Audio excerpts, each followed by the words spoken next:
안녕하세요. 사연에 빠지다의 DJ 민영입니다. 오늘도 두 가지 사연 준비되어 있는데요. 끝까지 함께 해주시고요. 구독과 좋아요 버튼도 꾹 눌러주세요. 그럼 오늘의 사연 함께 시작해 볼게요. 안녕하세요. 전 대전에 살면서 베이커리 가게를 하는 41살 여자입니다. 좋아하는 유튜브를 통해서 여러분과 만나 뵙게 되어 정말 반가워요. 제가 살아온 이야기를 하는 데서 우리 남동생을 빠뜨리면 안 될 것 같아 먼저 소개를 드리려고 합니다. 제 동생은 늘 웅크리고 잡니다. 눈부라치는 겨울 굴 속에서 아기곰이 잔다면 꼭 그런 모습일까요? 특이하게 자는 모습이 귀여운 한편 갑자기 안타까움이 일어납니다. 쟤는 왜 저리 불쌍한 모습으로 자는 거야. 마음에 생채기만 남기는 이 세상과 단절하기라도 한 듯 등을 잔뜩 구부린 모습으로 자는 동생. 그러면 전 침대 위로 올라가 동생의 팔다리를 쭉쭉 밀어서 반듯하게 눕혀줍니다. 잘 때만이라도 정상인처럼 보였으면 하는 마음이었을까요? 하지만 동생은 눈을 찡긋거리더니 다시 원래의 웅크린 모양새로 돌아가곤 합니다. 다람쥐 쳇바퀴처럼 나는 반듯하게 자세를 고쳐주고 동생은 다시 웅크리는 꼴을 본 아빠가 말했습니다. 그만 좀 해라. 그게 다 무슨 소용이냐? 그것도 다 제가 멀쩡한 놈이 아니라 그리 자는 거라니까. 그런 아빠의 말에 반발심이 들어서 저는 동생과 똑같은 모습으로 옆에 웅크리고 눕습니다. 저도 이렇게 웅크리고 자는 게 좋아요. 이게 얼마나 편한지 모르실걸요? 괜한 아집을 부리는 어린 딸의 마음을 아빠가 모를 리 없었겠죠. 흥 콧방귀를 뀌고 모르는 사람처럼 아빠는 지나가 버립니다. 그 뒤부터 저도 동생과 같이 곰처럼 웅크리고 자는 버릇이 생겼습니다. 자기야, 그렇게 자면 팔 안 베겨? 가끔 남편은 제 자는 모습이 불편해 보인다며 고치라고 하지만 전 그저 웃습니다. 아니, 얼마나 안락한지 몰라. 자기도 한번 해보면 계속 이렇게 잘걸? 제가 동생을 바라보는 복잡단안한 마음을 여러분은 이해하시겠죠. 그 애가 가진 장애 때문에 내 가족이 아니려니 부정하고 외면도 해봤어요. 아무리 제가 그를 정상인처럼 행동하게끔 교정해봤지만 때때로 허서였습니다. 그래도 동생은 자기만의 느릿한 속도로 말하는 법을 익히고 세상을 이해해갔던 것 같아요. 끝내 자신이 잘하는 일을 찾았고 그 일이 힘들어도 멈추지 않았습니다. 그런 동생을 저는 누구보다 아끼고 사랑합니다. 제 동생 영민이는 저보다 7년 터울로 선천적으로 뇌병변 장애를 갖고 태어났어요. 아들을 낳으라는 친할머니의 구박에 엄마는 잦은 유산을 겪으면서 어렵게 동생을 낳았지만 멀쩡하지 못한 모습을 보고 친할머니와 아빠는 욕부터 해대셨대요. 병신, 손가락질하며 놀려대던 동네 애들이나 이웃 어른들의 멸시 어린 눈빛은 늘 우리를 따라다닙니다. 동생은 나름대로 발달하고 성장해서 이제 다 큰 성인이 되었지만 그 현실은 변치 않았어요. 그리고 제가 결혼하면서 맺은 새 가족, 그 가족 중에 누구보다 동생을 혐오하는 사람이 있었는데요. 바로 그건 시어머니였습니다. 아빠의 반대로 동생은 상견례 자리 등 가족들이 모이는 공식 석상에 단 한 번도 나오지 못했어요. 장애가 있는 남동생이 하나 있다는 이야기는 들으셨지만 결혼식 날이 돼서야 처음으로 시댁 가족들은 제 동생을 만나게 되었죠. 다리 근육의 강직으로 동생은 걸을 때 바깥날 발로 자꾸만 걷게 되고 이를 교정하는 깔창을 넣었지만 아무래도 걷는 모습이 정상인과 다르게 보였습니다. 미리 마음의 준비를 하고 있었지만 동생이 걸어오는 것을 보는 시댁 가족의 당황스러운 기색이 제게 느껴졌어요. 그래도 그 기색을 애써 감추시고 동생에게 악수를 청하시는 시아버지의 모습에 가슴을 쓸어내리며 안도했죠. 하지만 시모는 목에 뭐 잘못 걸린 사람처럼 불편한 기색을 감추지 못했습니다. 그러고는 제 동생을 못 본 척 서둘러 지나치더군요. 인사 한번 건네지 않은 어머님의 모습에 속으로 좀 상처받았어요. 지금 생각해보면 그런 행동 하나하나가 시모의 인격과 민낯을 보여주는 행동인지 그때 알아챘어야 했는데 말이죠. 그런데 그 무시가 끝이 아니었습니다. 신혼여행에 돌아와 시댁에 와 있는데 대뜸 저에게 이렇게 말씀하셨어요. 네 동생은 그 꼽추 같은 거냐? 왜 그렇게 삐딱하게 걷고 이상하게 움직이는데? 무슨 병에 걸린 거야? 그런 건 전혀 아니고요. 신체 건강한 아이예요. 뇌기능 일부에 문제가 있어서 운동 능력이 정상인과 좀 다른 것뿐이에요. 그럼 그 장애 유전자가 너희 집안에 흐르고 있는 거 아니냐? 나중에 내 손자에게 그게 옮겨갈까 무섭다. 그러니까 너 혹여 임신하게 되면 모든 검사 다 해라. 태아가 조금이라도 문제 있다면 낳지 말고 바로 지우고. 알겠냐? 시어머니라는 사람이 참 너무 무례하죠. 이후에도 시부는 틈만 나면 제 동생을 들먹이며 나를 약자로 만들었습니다. 하지만 여느 장애아 가정이 그렇듯 저도 심장에 어느 정도 근육이 배긴 사람이죠. 성치 않은 동생을 보호하고 다닐 때 우리에게 쏟아져 꽂히는 타인의 시선을 이겨내는 법, 피해 하나 주지 않았는데 그저 벌레 보듯 하며 쫓아내던 식당 주인들. 동생의 보호자로 살아온 세월 밥은 어디 꽁으로 먹었겠습니까? 그렇다고 해서 아픈 게 죄는 아니잖아요. 이리 항변해본들 우리 편 들어줄 정상에는 세상에 몇 없다는 걸 아니까 그저 체념하고 혼자 삭히는 수밖에 없었습니다. 시모가 제게 했던 모욕적인 언행을 남편에게 옮기지 않았어요. 그건 단지 가정의 분란이 끔찍이도 싫어서였어요. 제가 그런 선택을 하게 된 것은 사실 친정아빠의 영향이 컸습니다. 우리 집안이 이럴 리가 없는데 이게 다 네 엄마 탓이야. 저런 거 내 눈앞에서 치워. 우리 아빠는 그 어떤 타인보다 더 거칠게 자기 아들을 혐오했습니다. 아버지는 명문고와 명문대를 거쳐 공직 생활을 하셨던 분이죠. 남다른 자신감과 오만함으로 똘똘 뭉친 사람이 바로 우리 아빠였죠. 그런 사람에게 자식이 뇌의 일부 장애를 안고 태어났다는 사실은 아마 더할 수 없는 충격이었겠다고 전 그리 짐작합니다. 가족 동반으로 나서는 어떤 자리에서도 동생 영민이는 없는 자식처럼 집에 떨궈놓고 가셨어요. 반대로 엄마는 불쌍한 내 자식, 아픈 손가락 낀 영민이를 더 끔찍이 위하고 감싸셨죠. 전 부모님의 극단 사이에서 딱 중간이었습니다. 동생을 놓고 부모님 싸움 벌어지는 것도 싫고 엄마의 온 관심이 영민이만 향해 있는 것도 원망스러웠어요. 그래서 사춘기 시절 영민이가 미웠고 내 동생이 아니었으면 어디 사라져버렸으면 기도를 드린 적도 있었습니다. 하지만 그럼에도 영민이는 저를 제일 따랐고 좋아했어요. 집 밖에 나서면 주변 눈총에 무섭다는 엄마와 달리 전 동생을 여기저기 데리고 다녔습니다. 무식하고 용감한 게 제 성미라 남들 시선이 싫어도 그럴수록 더 내 동생을 세상에 내놓고 싶어졌어요. 그래서 동생은 세상이 어떤지도 알고 그런 만큼 자신의 결정을 받아들이고 강하게 이겨나갔습니다. 스스로 신발을 신고 벗고 누나에게 가끔 당돌하게 조언도 하는 그런 어른으로 성장했죠. 성인이 된 동생은 한 사회복지단체에서 수제 쿠키를 만드는 일을 하는 직원이 되었는걸요. 나이 21살에 받는 월급이 고작 20만 원에 불과했지만요. 최저시급도 받지 못하는 일이지만 간사님은 정말 성실하고 꼼꼼하게 일 잘한다며 영민이를 칭찬하셨습니다. 한편 아빠 역시 세월의 흐름을 비껴갈 수 없었는지 공직자 생활에서 은퇴하셨어요. 철마다 드시는 보약에 엄마에게 온갖 보신 음식을 해내라며 건강을 끔찍이 챙기던 아빠가 암을 얻었다는 소리를 들었을 때 전 믿을 수 없었습니다. 진짜야, 너희 아빠가 대장암이라더라. 세상 참 웃기지? 다른 사람도 아니고 너희 아빠 같은 사람이 암에 걸리다니. 자존심에 끝까지 자신의 병을 자식에게 드러내는 양반은 아니셨고 엄마가 아빠가 암에 걸렸다는 사실을 알려주었습니다. 3번에 걸친 항암 치료와 짧지 않은 투병 생활 동안 아빠는 자신이 죽지 않을 거라는 확신을 가진 사람처럼 꼿꼿이 지내셨어요. 3년의 투병 생활 끝에 아버지를 보내면서 슬픔이나 그리움보다는 허탈함과 해방감이 몰려왔습니다. 도리어 아버지 간병하면서 엄마의 건강이 나빠지는 것이 염려되었던 전 차라리 다행이다 싶었습니다. 아버지, 1,000만 원이 누구 집 내 이름이에요? 엄마 그만 고생시키고 이제 받아들이세요. 아빠를 닮았는지 저 역시 지독히도 상처 주는 말을 하는 딸이었습니다. 한 번 주사에 1,000만 원이나 드는 신약을 놔달라는 아빠 얘기를 단칼에 거절했거든요. 제 말에 동공이 확장되며 놀라 아무 말도 못하고 고개를 떨구던 아빠의 모습이 기억납니다. 그러고 한 달 뒤 아버지는 눈을 감으셨어요. 어쩌면 부여잡고 계셨던 마지막 생의 끈을 저 때문에 놓으셨을지도 몰라요. 지금도 추모원에 안치된 아버지의 유골함 앞에서 전 사죄의 말씀부터 나옵니다. 아버지와 딸로 만나서 이번 생 서로에게 참 힘들었죠. 다음 생에는 그저 어깨동무하고 지내는 친구처럼 만나요. 마지막 가시는 길에 많이 미안했어요. 아버지. 아빠가 떠나고 친정집에는 엄마와 남동생 둘만 남았습니다. 늘 불편했던 아버지의 빈자리는 생각보다 더 크게 다가왔어요. 긴 간병 생활 끝에 엄마의 몸과 마음이 많이 쇠약해졌고 동생의 출퇴근도 도울 수 없어서 그런 친정이 전 늘 걱정이었습니다.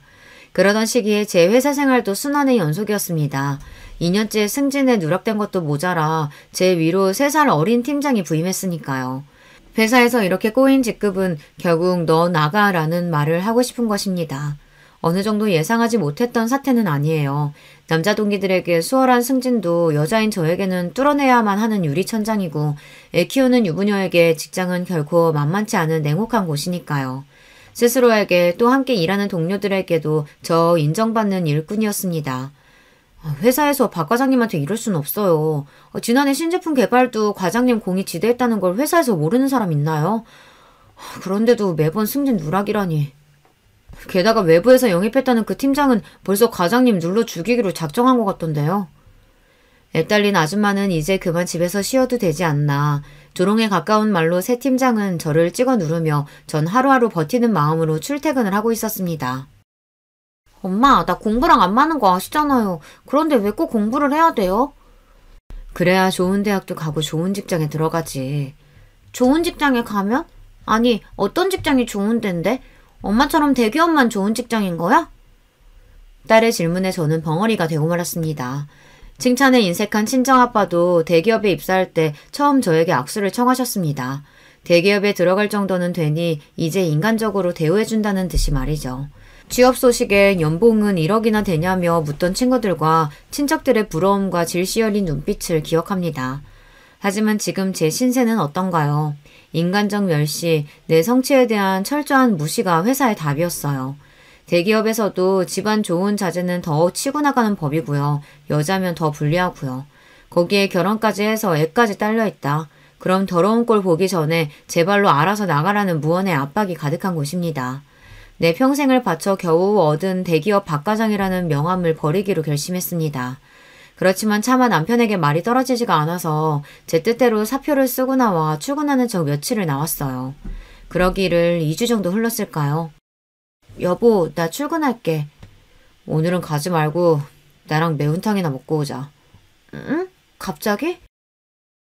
왜? 갑자기 먹고 싶은 거 먹으러 가면 안 돼? 회사에 아프다고 뻥치고 나랑 양평 가자. 뭐 만난 거 먹으러 가자는 말을 해본 적 없는 남편이 무척 의아했습니다. 그가 이끄는 흰 간판에 붉은 글씨로 적힌 땡땡 매우탕 식당에 들어가서 자리에 앉아 아주머니가 내어주신 반찬을 하나하나 먹어보고 있었죠. 그동안 자기 회사 다닌다고 고생한 거 나도 알아. 회사에서는 집에서 살림이나 하라면 얼마나 구박했겠어. 할 만큼 했으니 이제 그만두고 집에서 은지 뒷바라지만 해라. 그게 무슨 말이야, 여보? 내가 네 몫까지 더 벌면 될 거 아니야. 너 오지 말라는 회사 뻥 걷어차 놓고서 왜 떳떳이 남편한테 말을 못하냐? 이 남편이 너한테 그 정도 믿음밖에 못 준 거야?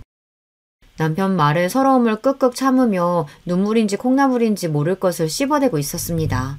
그간의 서러움과 고생을 남편이 알아준다는 것 자체가 고마워서 고개만 끄덕였어요. 그렇게 14년을 다니던 회사를 그만두고 아침에 일어나 남편과 은지 아침만 챙겨주고 나면 찾아오는 시간의 여유로움을 처음 느껴보았습니다. 그래, 나 참 열심히 달려왔잖아. 이제 앞으로 내가 하고 싶은 일을 찾아보는 거야. 빈 시간에 이런저런 회사 이력서도 넣어보고 창업 설명회도 다니면서 어떤 일을 할까 기웃기웃거리며 내 동생 생각이 났습니다. 나는 여자라는 사실만으로 차별받아 이렇게 서러운데 장애 있는 내 동생은 세상 온 곳에서 배척당했으니 그 한이 얼마나 깊을까. 그리고 동생을 최저시급도 받지 못하는 지금의 직장에서 구해주고 싶었습니다. 여보, 내가 동생과 함께 할 수 있는 일을 해보면 어떨까? 처남이랑? 물론 그럴 수만 있다면 처남에게도 당신에게도 좋은 일이지.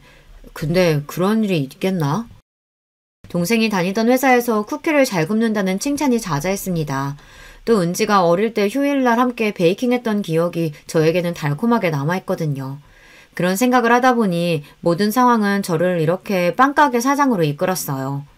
여러분 주변을 둘러보세요. 파리바게트 같은 대기업부터 개인 가게까지 베이커리 상점이 얼마나 많은가요?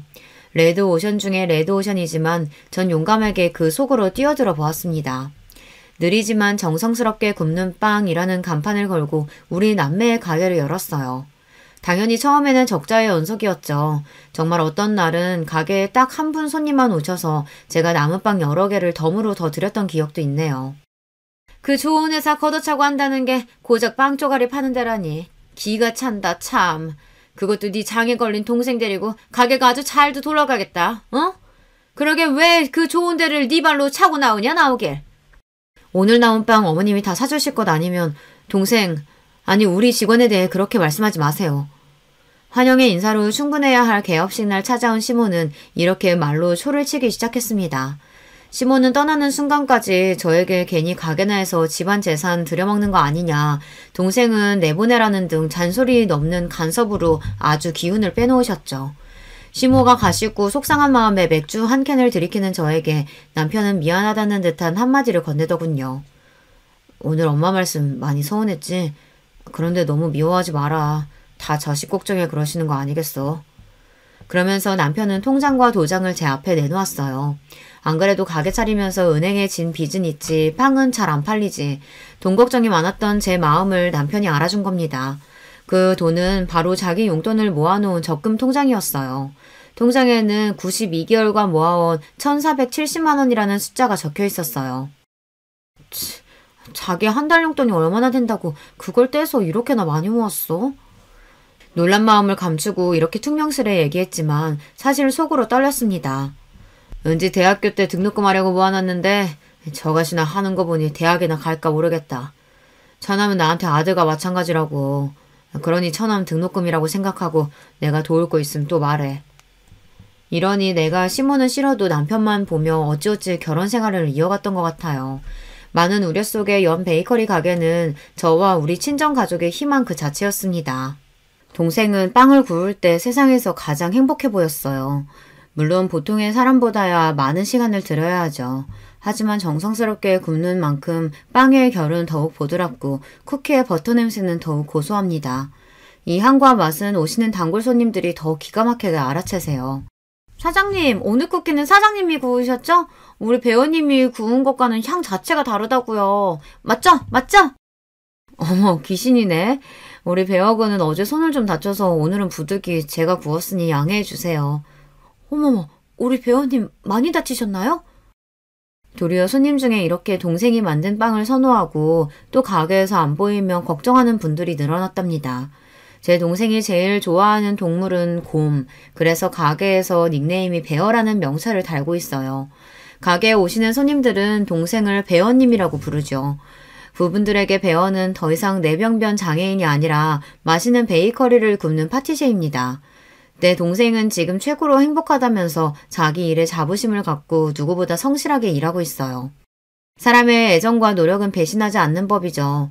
우리 베이커리를 찾아주는 손님들은 갈수록 늘어났답니다.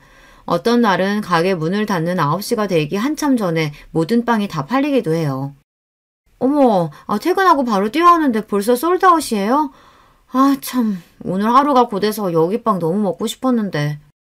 이렇게 아쉬움으로 발걸음을 돌리는 손님들이 생길 지경이었어요. 저와 동생은 욕심부리지 않고 하루 생산할 수 있는 만큼의 베이커리를 생산하느라 손님들의 기대에 못 미치는 양일 수 있어요. 그래도 우리 집 생활비에 동생 월급 그리고 가게 빚 이자를 내기에는 충분할 만큼 수익을 내게 되었죠. 저희 가게를 사랑해주시는 많은 분들께 이 자리를 빌려 정말 감사드려요. 한편 남편에게는 7살 어린 여동생이 있었는데요. 이 친구가 또 골칫거립니다. 우리 막둥이 봐라. 저렇게나 예쁘고 곰살맞으니 어느 놈이 데려갈까 아깝기도 하네. 네 주변에 누구 좋은 사위감 없냐? 사자 직업 아니면 남자 집안에 건물 한 채 정도 있는 남자라야 신우에게 대볼 수 있다는 시모의 말에 실서가 나왔습니다. 고슴도치 눈에는 자식의 가시도 장미 이파리처럼 보이는 격이죠. 언니, 나 친구랑 여행 왔다가 수중에 돈 한 푼 안 남아버렸어요. 그러니까 언니가 나 좀 데리러 와줘요. 거기가 어딘데요? 운전면허도 없는 대학생이 강원도 양양까지 갔다니 거기에다가 교통비도 없어서 못 오고 있다는 말을 부끄럽지도 않은지 서슴지 않고 합니다. 신우이는 그런 여자예요. 약삭 바르고 눈치가 굳어낸 여우라 그런 막내딸이 이쁘다며 시모는 물고 빨고 어린애 대하듯 오냐오냐 키우셨어요. 덕분에 시댁에서 온갖 좋은 것은 장남인 남편을 제치고 모두 신우이의 몫이었다네요. 전 퇴근하자마자 운전대를 잡고 양양으로 향했죠. 언니, 지금 이렇게 늦게 오면 어떡해요. 배고파 뒤지는 줄 알았네. 차에 뭐 먹을 거 있어요? 반갑고 고맙다는 인사는 뒷전이고 만나자마자 짜증을 내는 신우이의 옆에는 머쓱하게 서 있는 한 남자애가 보였습니다. 이 남자가 아가씨랑 같이 온 사람이에요? 아가씨 친구랑 여행 왔다면서요.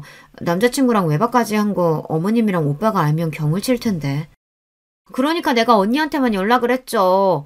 이 일은 무덤까지 갖고 갈 비밀이에요. 아셨죠? 자기야, 어서 차 타고 가자. 추워. 이렇게 신우이와 남자친구를 태우고 다시 3시간 반이 걸려 서울에 도착한 경험이 있습니다. 이번 일을 보시면 알 수 있듯이 신우이는 제멋대로의 성격에 남자도 수없이 갈아치웠어요.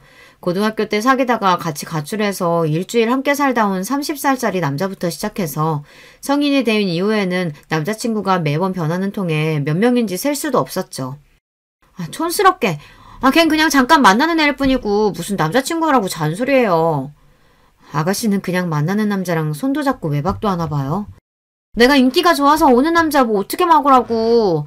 그리고 난 결혼 생각 없으니까 애인이나 많이 만들어두는 거죠. 나도 생각이라는 게 있는 년인데 언니처럼 구질구질하게 사는 거 보고 내가 결혼하고 싶겠어요? 어찌 보면 똑똑하고 아주 계산적인 친구죠. 시댁에서 얼마나 대접 못 받고 사는 며느리인지 제가 신우이 눈에는 그리 보였나 봅니다. 그렇게 남자들과 동거도 서슴지 않던 신우이는 자기 아버지와 오빠에게는 철저히 비밀에 붙여달라며 끝까지 저를 자기 편으로 두었죠. 저도 이유를 잘 모르겠어요. 얄밉지만 신우이의 자유로운 청춘을 지켜주고 싶은 마음이었던 건지 시아버지에게는 물론 남편에게까지 신우이의 잘못을 감춰주었으니까요. 철없고 이기적이긴 해도 그 나이 때에 못 모를 땐 그럴 수 있지. 신우이는 적어도 시모처럼 동생을 들먹이며 제 가슴 후벼 파는 말을 하지는 않았으니까요. 그런데 싱글을 자유롭게 즐기겠다던 신우는 갑자기 결혼 발표를 했습니다. 그 이후 전 시모와 신우이의 추악한 민낯을 대면하고 말았고요. 결혼하겠다며 신우가 데려온 남자는 유명한 식품기업에 다니고 있는 회사원이었어요. 외모는 평범했지만 성실하고 책임감 있는 남자로 보여 시집 보내기에 안심이었습니다. 그런데 천방지축이던 신우이는 그 남자 옆에서는 세상 제일 조신하고 참한 여자처럼 연기하더군요. 입을 가리고 조그맣게 호호 웃고 술 한잔 같이 하자는 남자의 제안에 얼굴을 붉히면서 말이에요. 자기도 참, 저 술 한 방울 못하는 거 알면서. 정말 여배우 저리 가라 할 대단한 연기였습니다. 고주망태인 꼴로 친구 등에 업혀오는 일이 부지기수였던 신우이는 모르는 사람이 보면 정말 깜빡 속아 넘어갈 만큼 능숙한 연기를 뿜어냈죠. 그녀가 사귀었던 남자들이 주마등처럼 떠오르며 속으로 다짐했습니다. 저렇게 내숭 떠는 신우이가 숱한 남자들과 사귀었다는 걸, 동거까지 했다는 걸 알면 이 결혼 파토난다. 입 조심해야지. 예비 시 매부에게는 미안했지만 저도 다른 시댁 식구들과 한통속으로 신우이의 비밀을 덮는 일에 동조했습니다. 그러던 어느 날 저녁 식사를 하고 있는데 남편의 표정이 별로 좋지 않았어요. 무슨 일 있어요? 아무래도 일 구하는 일이 많이 힘들죠. 바로 답을 하지 못하고 밥만 먹던 남편이 숟가락을 내려놓고 난처한 이야기를 꺼냈습니다. 오늘 영순이가 전화해서 혼수 중에 하나를 해놓으라고 하대. 오라비가 돼서 하나뿐인 동생 시집갈 집에 혼수 번듯하게 내놓으면 좋겠다는데 내가 할 말이 없더라. 사업 망한 걸 집에 말 안 해서 아마 걔는 내 사정 모를 테니까. 웬만한 일은 다 괜찮다며 대범한 남편이 땅이 꺼져라 한숨 쉬는 모습이 안타까웠습니다. 사실 그때 남편이 잘 해오던 사업이 망해서 집에서 쉬고 있는 상황이었거든요. 사업 장려하면서 많은 빚도 껴안은 상태라 그 이자 생각만 하면 우리 부부는 밤에 잠도 못 잘 지경이었어요. 그나마 동생과 차린 베이커리가 잘 돼서 망정이지 아니었으면 우리 은지와 길거리에 나앉을 만큼 심각한 경제 상황이었어요. 이 남자가 와놓을리게 웬 한숨이야. 동생이 일상에 한 번뿐인 결혼을 하는데 오빠로서 가만히 있으면 쓰나. 여기 카드 줄 테니까 이걸로 내일 아가씨 데리고 가서 아주 눈에 확 띄게 좋은 놈으로 사줘요. 당장 은지가 사고 싶다는 30만원짜리 과일 전집도 고민하는 형편이었지만 남편 앞에서 통 큰 부인답게 내 카드를 내밀었습니다. 여러분, 남자의 눈물을 보신 적이 있나요? 우리 남편이 곰처럼 우직하고 무뚝뚝하지만요. 또 은근히 눈물이 많답니다. 미안하고 고맙다, 여보. 하며 고개를 수그리고 카드를 받아가던 남편은 제가 모르는 줄 알았겠지만 전 보았어요. 눈가에 슬며시 맺힌 남편의 눈물을요. 남편의 사업 실패 이후 살림은 빠듯했지만 열심히 살다 보면 빚도 다 갚지 않겠어요. 그저 베이커리나 열심히 운영하면서 하루하루 바쁘게 살아갔죠. 시간이 어찌나 빨리 흐르는지 어느덧 신우의 결혼식 당일이 되었어요. 아침에 식구들대로 결혼식에 갈 채비를 하다가 전 축의금 봉투를 만지작거리며 얼마를 넣을지 고민을 하고 있었습니다. 남편이 그런 저를 툭 치며 왜 그러냐고 묻더군요. 아니, 오늘 아가씨 결혼식 축의금 얼마를 해야 하는 걸까? 뭐 그런 걸 걱정하느라 한참 동안 앉아있어.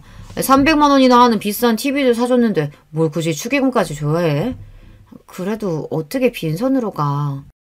그래도 체면치레는 하고자 적다면 적지만 우리 형편에는 큰맘 먹고 50만 원을 축의금 봉투에 넣어냈습니다. 자기가 하고 싶다던 대로 꽃이 화려하게 장식된 웨딩홀에 들어서던 시누이는 무척 행복한 표정을 짓는 신부의 모습을 보이며 결혼식을 마쳤습니다. 결혼식 마치고 급히 가게로 가려는 저를 느닷없이 시모가 붙잡으셨어요. 시골에서 올라오신 시댁 친척분들께 필요한 음식 대접을 더 해야 한다며 시모는 괜찮은 식당을 잡아보라고 말씀하셨습니다. 어머님, 저 동생하고 친구한테 잠깐 가게 맡겨놓고 온 상태라 이제 가봐야 돼요.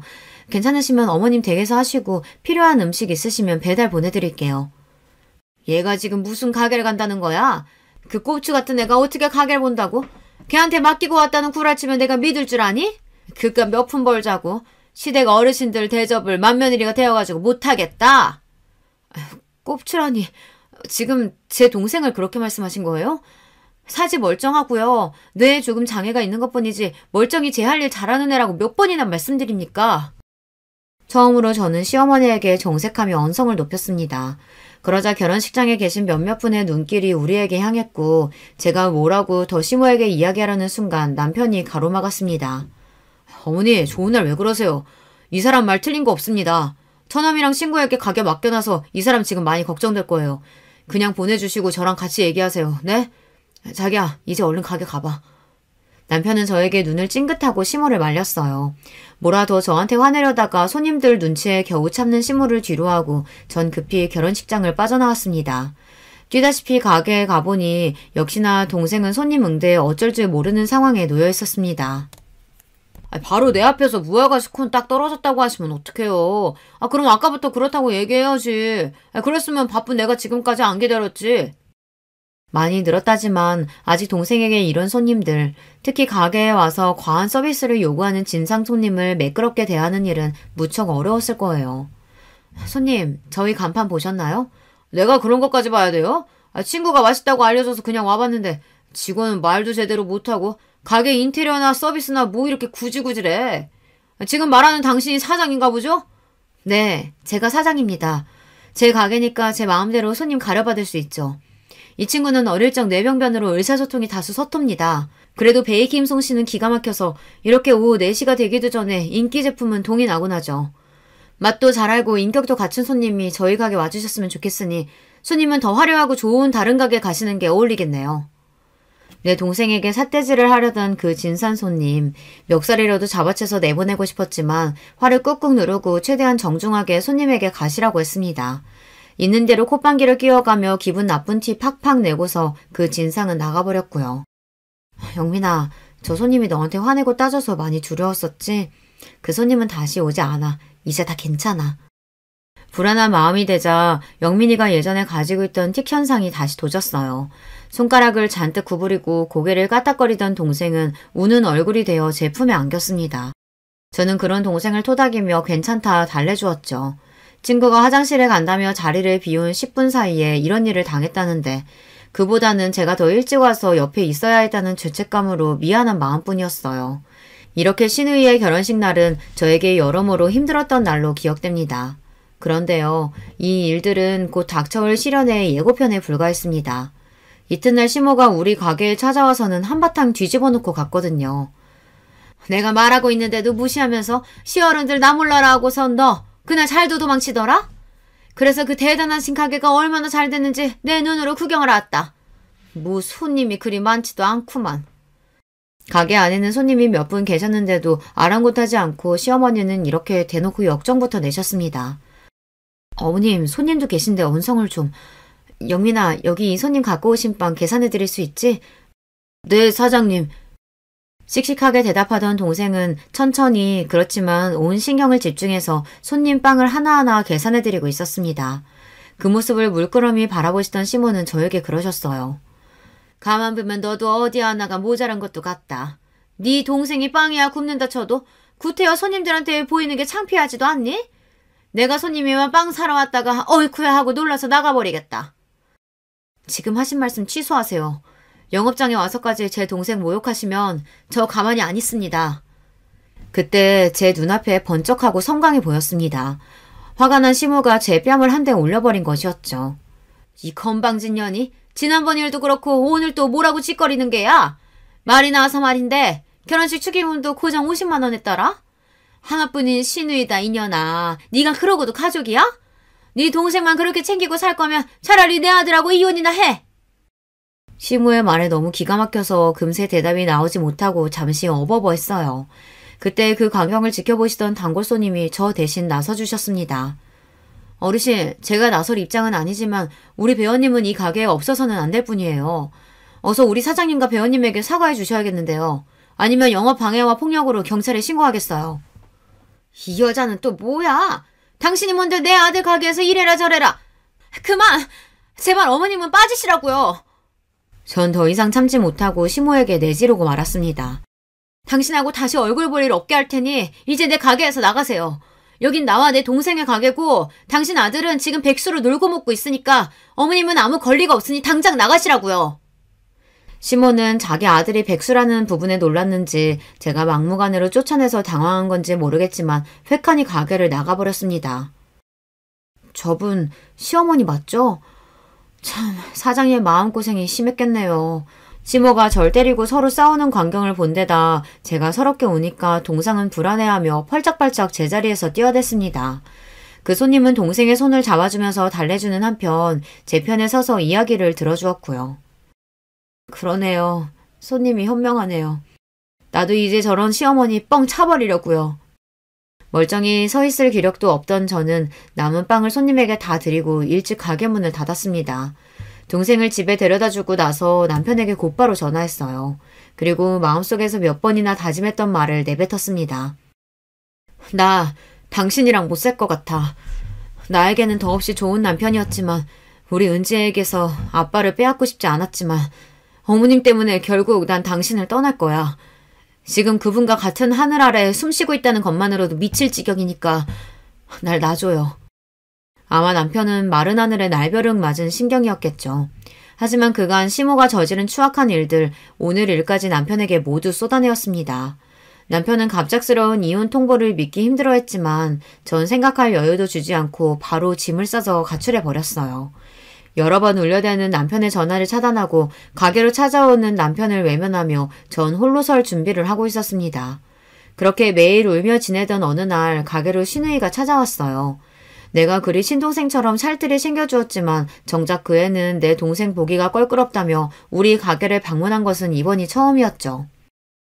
뭐 인스타에서 입소문 좀 탄 것 같던데 직접 보니 썩 대단하진 않네요. 언니도 참 한심해요. 지금 한가하게 빵이나 팔대요. 한가한 건 아가씨죠. 난 이 가게 열심히 해서 돈 벌어 은지 키우고 빚도 갚아야 하니까 여기가 전부인데 지금은 바쁘니까 서로는 됐고 간단히 용건만 해줄래요 아가씨? 무슨 일로 여기까지 온 건가요? 언니 한 사람 때문에 우리 집안이 풍비박산 났다고. 내가 알던 우리 오빠는요. 부모님 말씀은커녕 내 말도 거절하는 법이 없이 고분고분 따랐던 착한 사람이었어요. 그런데 언니가 중간에 뭐라고 분탕질을 쳤길래 엄마랑 맨날 전화로 다투더니 이젠 급기야 집에서 한바탕 소란을 피웠지 뭐예요? 내가 왜 이혼하기로 했는지 오빠한테 들어서 알 텐데요. 아가씨 혼수로 비싼 선물까지 사줘놓고 축의금 50만 원 냈다고 당신 엄마한테 뺨 맞고 그 소모를 당한 내 앞에서 자기 엄마 편들 일인가요? 그리고 아가씨는 왜 우리가 혼수해준 얘기는 어머니께 입국 다무셨어요?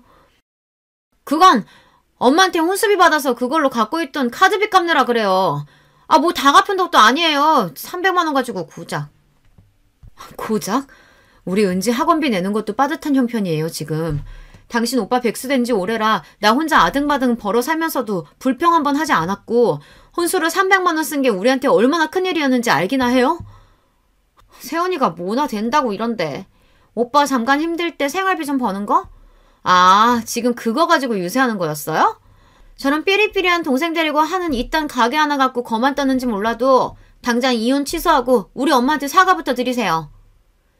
지난 일에 자기 탓이 있다는 걸 알면서도 신우는 나한테 미안한 마음 요만큼도 표현하지 않았습니다. 오히려 밉살맞게 끼어들어 조언이랍시고 짓거리고 가는 신우이의 뒷모습에 전 오기마저 들었습니다. 이게 아주 제대로 까부네. 오냐, 어디 넌 결혼생활 끝까지 잘할 수 있나 보자. 예전에 받은 신우이의 전자청첩장에 시 매부의 이메일 주소가 담겨있던 것이 기억났어요. 신우이의 정체를 낱낱이 밝히는 장문의 글을 써서 신우 남편에게 메일로 쏴버렸습니다. 그 이메일에는 신우가 미혼 시절 얼마나 남자관계가 더러웠는지, 게다가 임신해서 낙태수술을 받기 위해 나와 같이 산부인과에 갔던 일까지 모조리 담아서요. 이 일로 앞으로 시댁에 어떤 일이 닥칠지, 남편은 중간에 얼마나 괴로울지 고민도 없이 그저 마음 가는 대로 저질러버렸습니다. 이렇게 무시무시한 복수를 제가 하게 될 줄은 저 참 독하고 사악한 사람이었나 봅니다. 제가 보낸 글 한편의 파급력이 얼마나 컸는지 얼마 뒤 절 찾아온 남편의 말을 듣고 직감할 수 있었어요. 내가 자꾸 찾아오는 거 싫어하는 거 알지만 그저 당신 잘 지내나 궁금해서 왔어. 나는 잘 못 지낸다. 제가 폭로한 신우의 과거에도 놀라운 사실 하나를 더 시매부가 알아냈다고 합니다. 글쎄 신우이가 자기 남편의 친구와도 짐승 같은 짓을 벌였던 사실이 발각당했다고요. 돌이킬 수 없는 많은 죄를 저지른 신우이는 자기 남편에게 쫓겨나서 이제 시댁에 들어와 살고 있습니다. 그런데 그녀는 아직까지 정신을 차리지 못했어요. 때마침 걸려온 신우 전화에 한참 동안 실랑이 하던 남편은 전화를 끊고 어이없어 했습니다. 이가 신하가 아직도 정신을 못 차렸나. 지가 무슨 낯짝으로 매제를 고소해. 진짜 싫다 싫어. 내 가족이라지만 진짜 정 떨어진다. 영순이가 매제랑 싸우다가 뺨을 2대 맞았는데 그거 가지고 고소하겠대. 어차피 이혼할 건데 위자료나 뜯어낼 거라고. 찰면피도 유분수지. 판사 앞에 가서 그래봐라 해. 자기가 남편 친구랑 붙어먹고 낙태수술한 과거까지 숨기고 결혼한 것과 고작 뺨 2대 맞은 것 중 뭐가 더 잘못인지. 나도 같은 생각이다. 그런데 낯살이나 먹은 우리 엄마도 그런 가시나 말리긴커녕 둘이 같이 궁리하고 있다네. 오라비가 돼가지고 동생이 이렇게 어려운데도 안 도와준다며 애기처럼 떼만 쓰더니. 빌어먹을 집안. 얼마나 울분이 터지는지 입에 달지도 않던 욕지기를 애써 참는 남편 모습을 찬찬히 보니 그는 참 많이 마르고 힘들어 보였습니다.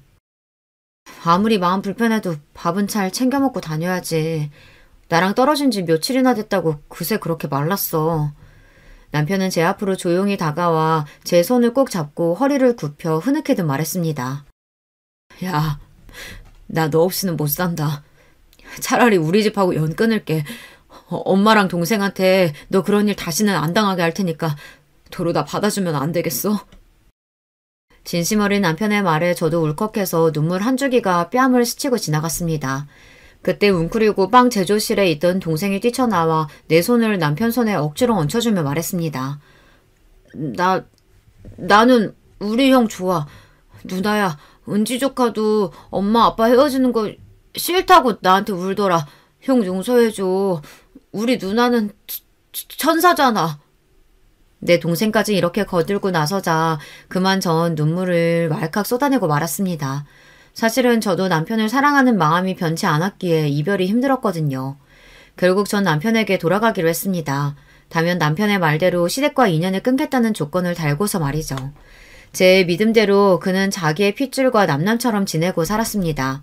그러니 결국 시모는 어쩔 수 없다는 듯 저를 찾아와 빌게 되었죠. 가게에 들어선 시모를 보자마자 가게 일을 돕고 있던 남편은 자기 어머니를 바로 내보내려고 했어요. 내가 이미 말했잖아요. 이제 엄마도 동생도 모르는 고아처럼 살 테니 자꾸 여기 찾아오지 마세요.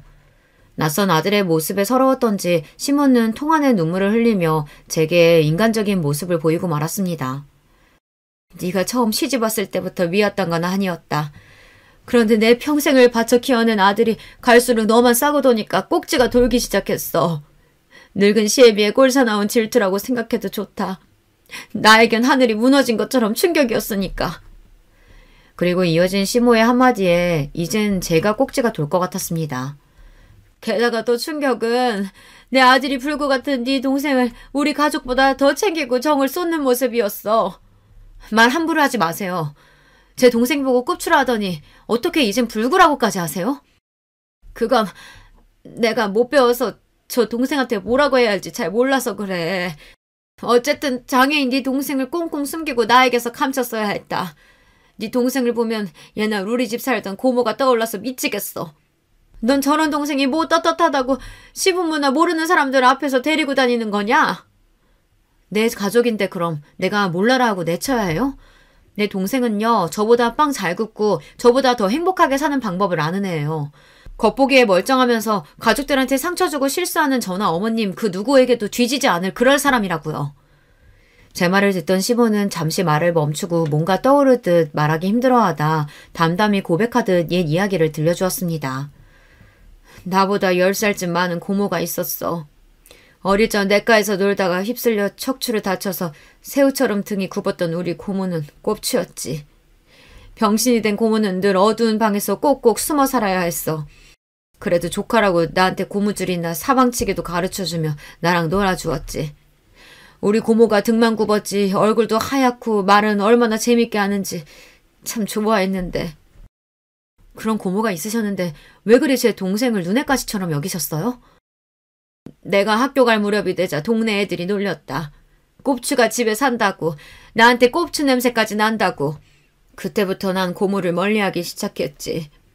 우리 고모는 갑자기 돌아선 내가 얼마나 미웠을까. 그래도 난 어쩔 수 없었어. 자존심 센 나한테 사람들의 가시 같은 한마디, 눈초리 한 번은 견디기 힘들었으니까. 고모님은 그래도 조카였던 어머님을 원망하기보다 기다렸을 거예요. 걱정하고. 나도 알아. 고모는 방에서 혼자 결핵을 앓다가 외롭게 죽어버렸지. 그걸 본 마흔 사람들은 또 수군거렸어. 저건 집에서 굶겨 죽인 거라고. 겨울날 방에 불도 안 떼주고 말간 죽이나 주니까 병에 걸렸지. 결국 가족에게 죽임당한 거나 마찬가지라고. 입 하나가 아까웠던 그 시절을 네가 아니? 나도 가슴 찢어지게 아파하고 고모 보냈지만 어차피 제대로 살지 못할 사람이라면 차라리 일찍 저승가는 게 낫겠다 여겼어. 그리고 나는 절대로 남들 손가락질 받을 사람이 안 되겠다 다짐했지. 날 좋아하는 사람 하나 없어도 속으로 난 대단한 사람이다. 그리 외워가며 살아왔어.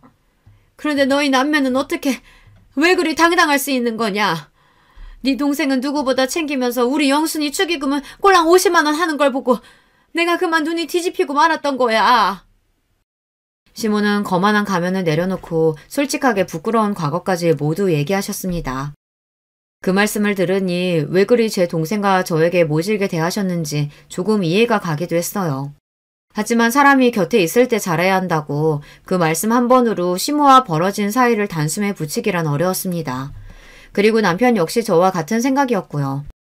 어머니, 그만 일어나시고 눈물 닦으세요. 그 마음 충분히 이해하는데 아직 시간이 필요합니다. 제 결심은 달라질 것이 없으니까요. 그래도 기어이 저 병신 같은 것들을 네가 데리고 가겠다. 널 낳아 길러준 네 어미를 버리고. 한참 눈물 짓던 시모는 이제 분노를 터뜨리며 악에 악을 쓰기 시작했어요. 저는요. 우리 남편이 우리 은지가 설령 어머님이 장애자였어도 다 품었을 거예요. 사랑하는 가족이니까 부족한 부분은 제가 채워주면서 끝까지 책임지고 살았을 겁니다. 시모는 제 이야기에 놀란 눈이 되어 털썩 주저앉아 한참 통곡하셨습니다. 나 이만 가마. 새아가 미안했다. 언젠가가 되면 보자꾸나. 시몬은 온몸에 기운이 다 빠진 사람처럼 축 늘어진 모습으로 떠나셨고 그리 끈질기게 연락하고 괴롭히던 일도 멈추셨습니다. 아마 그날 우리의 대화로 느끼셨을지도 몰라요. 서로에게 적당한 거리를 갖고 각자의 상처가 아문 그 어느 나중에 보는 것이 현명하다는 것을 말이죠. 이렇게 혼란스러운 일들이 지나자 우리 세 식구는 평화롭게 지내게 되었습니다. 남편은 백수 생활을 접고 어느 기업체에 취직해서 잘 다니고 있고 전 여전히 동생과 함께 베이커리 가게를 하며 삽니다. 제 삶에서 전과 달라진 점이 있다면 만사에 더 감사하게 되었다는 것, 명절마다 시댁 챙기느라 못 갔던 우리 친정에 가서 재미나게 지내다 온다는 것, 남편과 더 돈독하게 부부의 정이 쌓아간다는 것, 그 정도일까요? 미래의 일은 알 수 없기에 언젠가 시모와 시누이를 만나게 되겠지만요. 만약 이전과 같은 모습이라면 얼마든지 손을 뻗어 내 삶에서 밀어낼 작정이기에 전처럼 두렵지만은 않습니다. 그리고 이제 제 이야기를 마무리하려고 합니다. 가게에서 틈틈이 이 글을 쓰는데 동생이 무척 많은 관심을 가지고 쳐다보더군요. 누나가 글을 쓸 때 표정 이쁘다. 이번 기회로 시작해서 제가 살아온 일 외에도 조금씩 글을 써보려고 합니다. 처녀작이라 부족함이 많았는데 불구하고 끝까지 들어주신 구독자 여러분께 깊은 감사드립니다. 아, 마지막으로 이 말씀 드리고 싶어요. 어떤 사람이 말하더군요. 어린이는 내가 살아온 길을 보여주고 노인은 내가 살아갈 길을 보여주고 장애인은 내가 갈 수도 있는 길이라고요. 나와 내 가족이 갈 수도 있는 길을 현재 걷고 있는 장애인들에게 따스한 시선 보내주시면 참 좋겠습니다. 이만 여러분 모두에게 빵냄새처럼 향긋한 일생을 바람하지 않으며 안녕히 계세요. 안녕하세요. 저는 IT 업계 회사에서 오래 근무해온 50대 중반의 남자입니다. 저 역시 그렇게 살던 때가 있었지만 아무튼 남들 보기에 평탄해 보이는 집안이나 그렇지 않은 집안이나 뚜껑 열어보면 제각각의 사연들이 있는 것 같아요. 제 얘기는 좀 더 복잡하고 꺼내기 무척 거북스러운 이야기이기도 합니다만 같이 들어주신다면 감사하겠습니다. 저와 아내는 회사에서 만났고 아내는 결혼하는 즉시 회사 일을 그만둔 케이스예요. 예전부터 현모양처가 꿈이라고 했었고 저도 수입이나 형편이 나쁘지 않았기 때문에 기꺼이 그렇게 하라고 했답니다. 그래서 얼마 안 있다가 신혼 1년이 지나 아기가 들어섰고 저희 집에 아들이라고는 저 하나밖에 없었기 때문에 아주 경사가 났답니다. 어머니는 우리 아들이 태어났을 때 가끔 봐주시기도 했고 자라는 내내 해마다 적지 않은 용돈을 꼬박꼬박 주셨었어요. 아내는 그때마다 감사하다는 인사를 했었고 어머니도 흐뭇해하셨고요. 어머니 정말 감사해요. 우리 정민이 건강히 잘 키울게요. 주신 용돈으로 옷도 잘 해입히고 맛있는 것도 꾸준히 해먹일 거예요. 아내가 이렇게 인사한 이유는 어머니는 정말 섭섭지 않게 용돈을 주셨거든요. 그렇게 해서 시간이 흘러 우리 아들이 초등학교 4학년쯤 되었을 때의 일인데요. 그쯤 되어 어머니가 많이 아프셨어요. 연세도 연세이기도 하고 그쯤 되면 다들 몸이 안 좋아진다고 하지만 특히 관절이 너무 약해지셨더라고요. 한 번은 지하철 계단에서 쓰러지시기도 하고 제가 정말 헐레벌떡 모시러 갔던 기억도 나요. 이런 일이 몇 번 있으니 어머니를 혼자 두고 싶지 않더라고요. 아내도 이 사실을 알고 걱정했고 한 번은 누나들과 의논을 해야겠다는 생각했어요. 근데 아무리 고민해봐도 어머니를 모실 수 있는 입장은 저밖에 안 되겠더라고요. 아내에게 의견을 물었더니 곧장 바로 수긍을 하더라고요. 그래, 당연히 우리가 모셔야지. 어머니가 우리 정민이랑 나를 얼마나 각별히 챙겨주셨어. 우리 엄마한테 물어보니까 원래 그 나이 되면 다 관절이 엉망진창이 된대. 더 물어볼 것도 없이 얼른 정리하고 오시라고 말씀드려. 이 부분에 저는 무척 감사하는 마음이 컸고 적극적으로 반영을 해서 모든 일이 일사천리로 이루어졌어요. 집안에 있는 한쪽 끝방을 어머니에게 내드렸고 그 바로 옆방이 아들방이었고 저희 안방까지 이렇게 집을 새롭게 개편하게 되었답니다. 그리고 며칠 지나고 어머니가 저에게 감상을 얘기하시는데 다행이다 싶으면서도 좀 걸리는 게 있는 거예요. 아이고 경선이같이 착한 며느리가 어딨어. 그렇게 지극정성으로 날 봐준다 글쎄. 화장실 오갈 때도 계속 물어봐. 괜찮으시냐고. 낮에도 뭐 먹고 싶냐고 물어서 계속 갖다 주더라. 그런데 사돈 어른이 평소에 이렇게 자주 오시니? 내가 여기서 니네 신세지며 할 얘기는 아니다만. 그래서 전 조금 놀랍고 무슨 일인가 했어요. 나중에 아내를 통해서 물어보니 이렇게 말하는 거예요. 아, 엄마가 정민이 계속 보고 싶대서 그냥 편하게 오라 했어. 서로 의식하면 불편하니까 그냥 신경 안 쓰고 각각 있다 가면 되잖아. 어머니도 괜찮다고 하시던데? 그리고 우리 엄마는 정민이 어지간히 이뻐하잖아. 학교 등하교도 계속 본인이 시키겠다고 하는데 애 데려와서 집에서 잠깐 쉬시게 해야 하니까. 이때까지만 해도 제가 너무 과민하다고 생각을 했어요. 아내 말 맞다나 우리 장모님이 애 어릴 때부터 봐주시기도 했고 집을 수시로 드나드셨으니까요. 그런데 어머니가 어느 날부터 다시 이렇게 말씀을 하시는 거예요. 있잖아 제철아. 나 간병인을 새로 구해주는 게 낫지 않겠니? 아무래도 경선이한테 계속 부탁하기도 좀 그렇고 사돈도 계신데 여러모로 마음이 편치가 않구나. 때마다 자꾸 이런저런 얘기하기 힘들어서 말이야.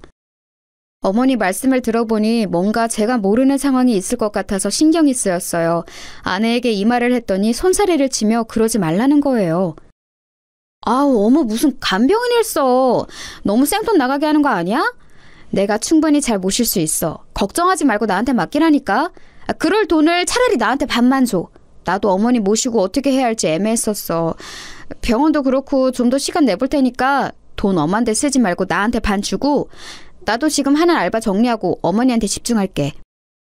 솔직히 어머니 말도 맞단 생각이 들어 이렇게까지 하고 싶지는 않았지만 아내가 한사코 강하게 얘기하길래 그러기로 했어요.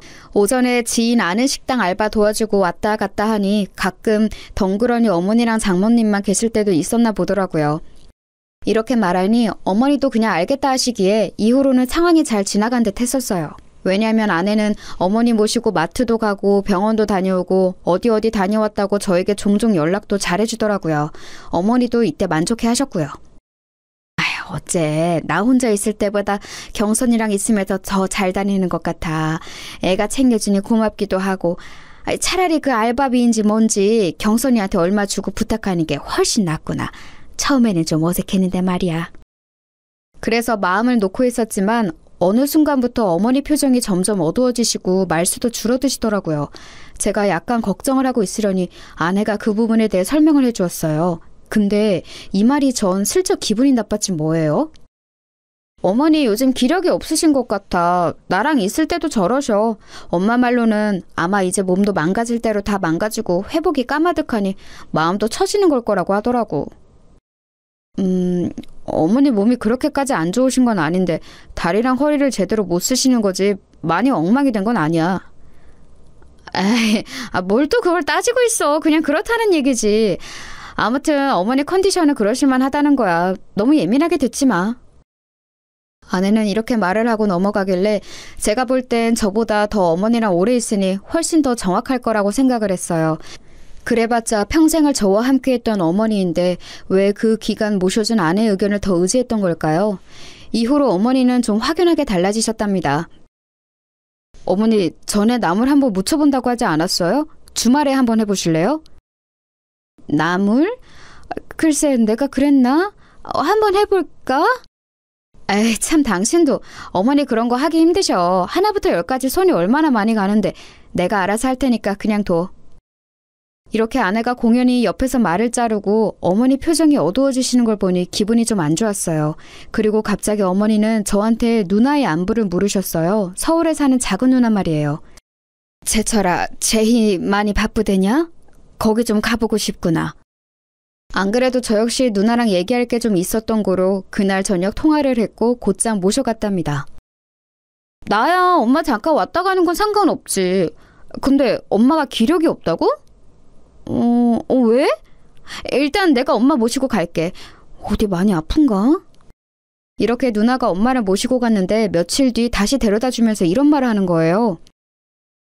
제철아, 혹시 옆에 올케 있어? 없지?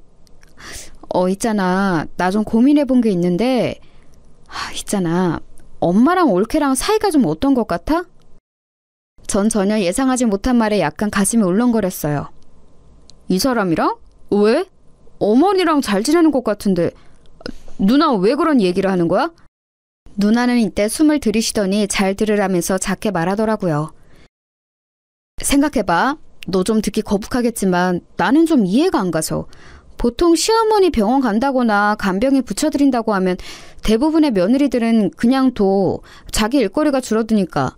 근데 굳이 그 금액 반 달라고 하면서 자기가 모신다고 했다며. 근데 그날도 내가 엄마 태우러 갔을 때 보니까 올케 표정이 썩 안 좋더라고. 엄마한테도 약간 틱틱대듯이 말하고 말이야.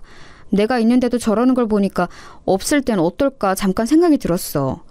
그리고 엄마 우리 집에 있던 그 3박 4일간 얼마나 잘 드셨는데 별거 없는 것도 되게 잘 먹고. 여기서 할 말을 잃었지만 누나는 계속해서 말을 하더라고요. 있잖아, 내가 신우짓 하는 게 아니고 엄마랑 관련된 거니까 얘기를 할 수밖에 없는 거야. 이거 좀 과하게 느껴질지 모르지만 말이야. 혹시 몰라서 그러니까 그 홈 CCTV 한번 달아보는 거 어때? 그거 하기 어렵지 않거든. 저는 그렇게까지 해야 되나 싶어 말이 순간적으로 턱 막혔어요. 그런데 누나는 계속해서 강조를 하더라고요. 아니면 어쩔 수 없고 그 다음부터는 치우면 되지. 내 말은 길게도 말고 한 이틀 정도만 켜두고 봐봐. 집에 안 쓰는 공기계 있을 거 아니야. 진짜 내가 괜히 이러는 게 아니고 우리 남편도 내 얘기 들어보니까 평소 그렇게 활달한 엄마가 네 집에서 기력이 없다니까 좀 이상하대. 처남댁이랑 잘 안 맞으시는 거 아니냐며. 그리고 난 좀 신경 쓰이는 게 어쨌거나 돈 100만 원 받고 시어머니 봐드리기로 했으면 그 시간대에 자기 엄마 부르는 거 좀 아니지 않니? 엄마 얘기 들어보니 사돈이 그렇게 들락날락 하신다더만. 이것도 심지어 엄마가 먼저 한 얘기도 아니야. 내가 이것저것 물어봤더니 하는 얘기마다 다 사돈이 같이 계셨더라. 마트니 뭐니 엄마 모시고 어디 갈 때도 사돈이 운전하거나 뒷좌석에 계속 탔었다며? 엄마 얼마나 불편했겠냐? 저는 장모님이 이 무렵 때도 평소처럼 그렇게 자주 오시는지 몰랐어요. 어머니가 장애가 있으신 것도 아니니 일단은 집에 계실 수 있고 아내는 알바를 그만두는 김에 아이 등하교도 다 자기가 한다고 했거든요. 그럼 아이 때문에 장모님이 집에 이전처럼 오실 이유가 굳이 없는데 게다가 저희 어머니 아프신 것도 알고 계시면서 말이죠. 저도 약간은 불편한 감이 들었고 그래도 끝끝내 미루려고 했지만 눈 안에서 돌아오신 뒤 내내 밥도 깨작거리시고 표정이 안 좋으신 어머니를 관찰하게 되었어요. 한 집에서 이런 분위기를 감수한 채 주변을 계속해서 신경 써야 한다는 게 너무 골머리 아프더군요. 아니길 바라는 마음으로 저는 홈 CCTV를 알아본 뒤 주말에 한번 설치를 해보았어요. 그리고 그 다음날 출근을 한 뒤 아주 떨리는 마음으로 회사에서 홈캠을 열어보았는데요. 그걸 열어본 저는 입이 딱 벌어져 닫을 수가 없었어요. 아니, 출근해서 제가 여기 나와 있는 지 얼마나 되었다고 그런 풍경이 벌어지고 있는 건가요? 일단 보는 내내 제 마음이 진정되지 않고 머릿속이 하얘졌던 건 어머니가 너무 덤덤하게 계신다는 게 큰 포인트였던 것 같아요. 식탁과 거실 쪽을 비추는 화면 안에 어머니와 아내가 있었는데요. 요새 피곤해하시고 늦게 일어나신 어머니가 식사를 하시려는 것 같았어요.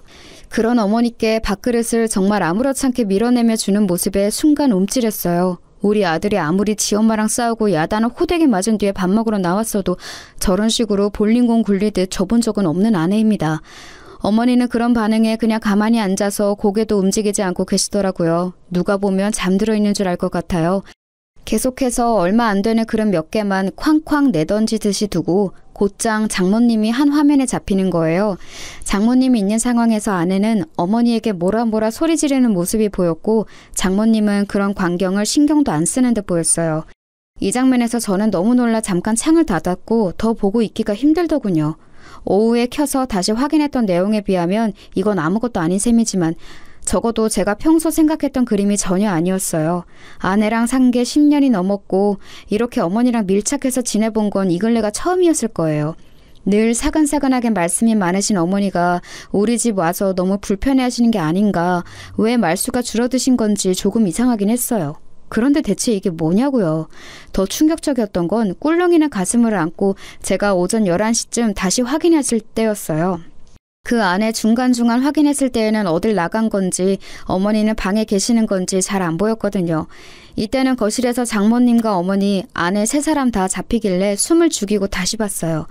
그런데 소파에 털썩 주저앉은 장모님과 우리 어머니는 화장실 쪽으로 허벅지 쪽을 잡고 힘들게 이동하시는 게 보이더군요.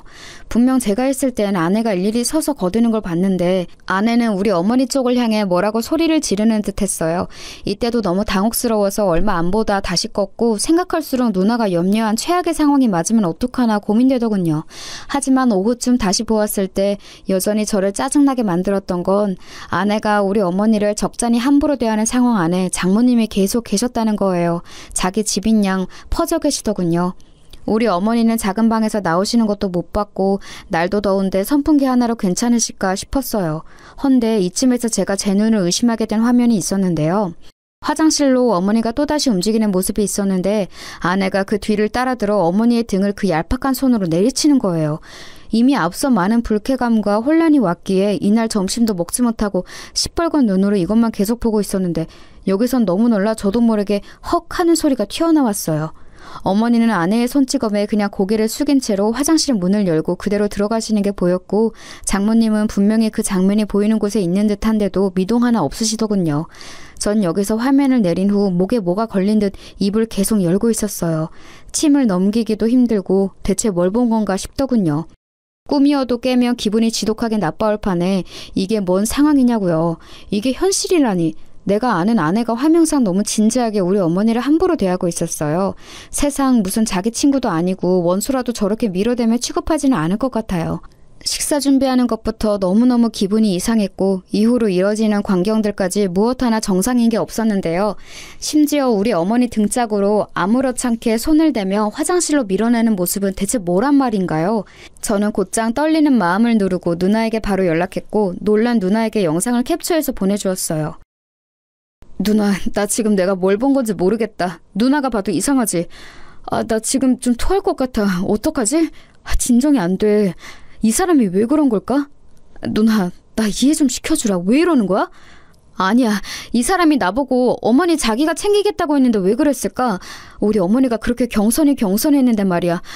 사진 보면 알겠지만 누나, 어머니 그냥 가만히 있단 말이야. 저렇게 손으로 쳐대는데 이게 말이 돼? 나 어떻게 이런 일이 다 있어? 누나는 전화를 일단 끊어보라더니 대강 확인이 되었는지 다시 전화가 걸려왔어요. 제철아, 안 되겠다. 좀 기다려줄래? 나도 같이 가봐야겠다. 나 금방 니네 집 가니까 너도 일단 집 쪽으로 가고 있어. 앞에서 만나자. 이리하여 누나와 저는 동시에 집으로 향했고 현관문을 열고 들어가 보고 제가 기함했던 건요. 아직도 장모님이 계셨다는 거죠. 박서방 지금 왔는가? 아이고, 너무 오래 있었네. 이제 일어나야겠다. 그렇게 말씀하시는 장모님은 뭘 그렇게 까드시고 계셨는지 소파 앞 테이블엔 과자가 한 봉지였고 볼이 미어질 정도로 빵빵해지셨더군요. 아내도 덩달아 일어났고 아들은 욕실에서 씻고 있는 듯 했어요. 저는 장모님 말에 대답도 안 하고 곧장 아내에게 물었어요. 어머니는? 어머니 방에 계시지. 주무시는 것 같은데? 형님도 오셨네요? 형님 무슨 일 있으세요? 이렇게 말하는 아내를 지나 곧장 저와 누나는 어머니 방문을 열었고 어머니는 찜통 같은 방에서 억지로 누워 계시더군요. 잠이 드신 듯 했다가 얼추 깨셔서는 저희 보고 왔냐고 하시는데 이때 너무 울컥함이 밀려왔어요. 허공으로 눈을 두고 어쩔 줄 모르는 저를 대신해서 누나가 어머니를 일으키더군요. 엄마, 잠깐만, 이쪽으로. 이렇게, 그치. 잠깐만, 올케, 이리 좀 나와봐. 나 좀 보자. 누나와 저 어머니, 장모님, 아내까지 다 누구 하나 자리에 앉은 사람 없이 일어서서 마주하게 되었는데요. 곧장 누나는 아내를 향해 핸드폰 화면을 내밀었고 바로 거침없이 폭격을 시작했어요. 내가 얼마 전에 엄마 모셔갔을 때부터 이상하다 했어. 올케 미쳤어? 우리 엄마가 뭐 치매라도 온 사람이야? 기억이 없고 말을 못하는 사람도 아닌데 우리 엄마 순하디 순한 성질을 갖고 이용하는 거야 지금? 여지껏 나나 언니들이나 제철이한테 우리 엄마가 말 안 하고 있으니까 더 사람 함부로 본 거 아니냐고. 올케 나 이거 신고해서 끝까지 갈 생각인데 어쩔래? 제철이랑 얘기해서 어찌해볼 생각하지 말고 빨리 결정해. 아내는 이 말에 허둥지둥 놀라면서도 미간에 주름이 잡혔고 장모님은 거기서 나서시더라고요. 아이고 사돈처녀 이게 다 무슨 일이에요? 우리 경선이한테 왜 그래요? 아니 듣다 보니 사돈이 뭐가 어쨌다는 것 같은데 하루 종일 시어머니 돌본 우리 경선이한테 뭐요? 신고요? 그리고 여기 친정엄마인 나도 있는데 지금 뭐하는 짓이래요? 어른이 어른같이 안 보여요? 이때 제가 불쑥 나서 누나 앞을 막고 장모님에게 따지게 되었어요. 생각해보면 더 크게 따졌어야 하는데 참 아쉽네요. 장모님, 지금 이런 걸 따지고 싶지가 않은데요. 저희 누나도 친정엄마인 우리 어머니 때문에 할 말을 하는 거예요. 지금 저희 누나가 보여드린 거, 이거 안 보이시나요? 와, 저 보고 너무 놀랬습니다. 어떻게 저희 어머니한테 와이프가 저러고 있는 걸 그냥 보고만 계셨나요? 게다가 지금 집 거실은 냉방 때문에 추울 지경인데 저희 어머니 방문을 꼭 닫아두셨네요. 냉방 때문에요? 그리고 제가 네, 이건 저도 문제가 되겠지만요. 홈카메라 설치해두고 가서 오늘 뭘 하신지들 다 봤어요. 하도 어머니가 이전 같지 않고 이상하다고 해서 저도 신뢰를 무릅쓰고 이런 것을 해봤는데요. 뭐 하는 짓들이십니까 진짜? 그러자 꿀먹은 벙어리처럼 뒤에 숨어있던 아내가 겨우겨우 입을 열면서 뭘 봤는지 모르겠다고 일단은 잡아떼더군요. 여기서 저는 하루 내내 감정에 물타기를 하고 혼란스러웠던 것들이 다 사라져버리면서 그냥 모든 게 영으로 돌아간 듯 했어요. 눈으로 본 화면들을 보고 너무 제 기준엔 기괴한 현실이라 믿을 수가 없었는데 아내가 이렇게 잡아떼는 꼬라지를 보니 더더욱 확신이 들었으니까요. 이 여자랑 나는 그동안 뭘 해왔던 것일까 환멸감이 마구 올라왔어요. 당신 눈으로 봐. 왜? 영상으로 볼래? 처음부터 끝까지 한번 볼 거야? 누나가 지금 경찰에 신고한다는 거 내가 말린 거야. 야, 당신 진짜 웃기지도 않는다. 어머니 왜 이런 얘기를 저한테 안 하시고. 아이, 죽겠다 진짜. 어머니는 땀으로 범벅이 된 몸이 냉기 아래 빠르게 식으셨는지 그리고 긴장이 풀리신 건지 그대로 식탁 의자에 미끄러지듯 앉으시더군요.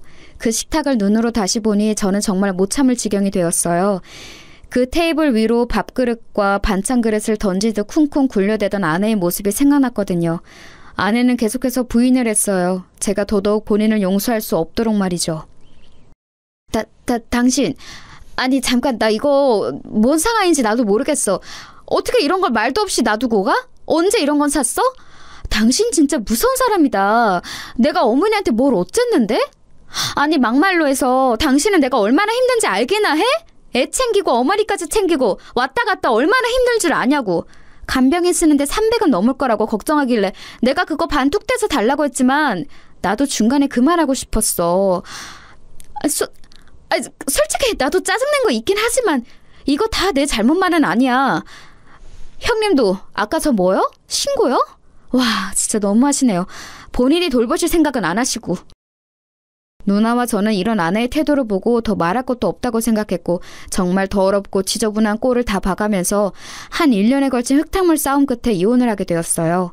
중간에 장모님이 얼마나 사냥개처럼 달려들고 절대 우리 딸 이혼은 못 시킨다고 악을 썼고 그럼 집은 내놓고 가라는 둥 말 같지도 않은 개소리를 하시더군요.